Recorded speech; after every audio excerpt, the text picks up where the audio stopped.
This is someone targeted on Raven who may have sent classified information to Chinese intelligence.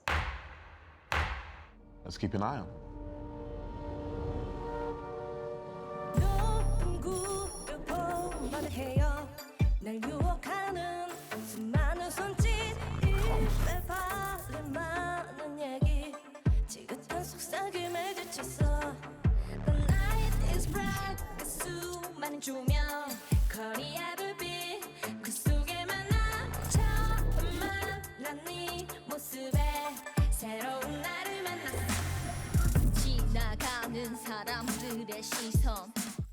It was interesting that the FBI went to the extent of actually making a Hollywood-style little thriller to drive home the point. And we've written in the last couple of years a lot of stories about the FBI and the Justice Department charging Chinese intelligence agency hackers.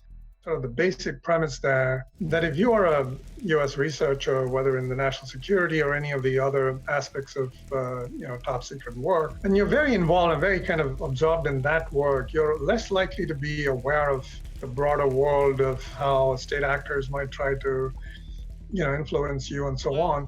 I've traveled to China multiple times covering the U.S. Defense Secretary. And every time we went there, the protocol was always really startling. All the reporters, all the traveling members of the Defense Secretary's entourage were told never to leave laptops or any of our electronic equipment in our hotel rooms whenever we stepped out. And all of us were given like a quote-unquote a safe room in which the Pentagon had basically posted a armed guard outside and had deployed all kinds of electronic gear to shut down Wi-Fi and other electronic eavesdropping techniques.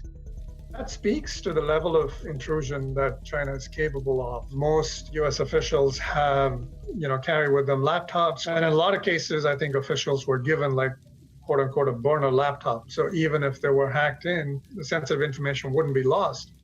Unlike the former Soviet Union and Russia and other countries which target very high-profile individuals to turn them into spies against their own country, China does a much, much broader approach. So they don't rely on just one or two key top, sort of spies. They do potentially target thousands and thousands of people. In the movie, they show this woman who was basically chewing bubblegum, who was like pretending to be some top official, was just sending out these hundreds of letters and emails to all kinds of people.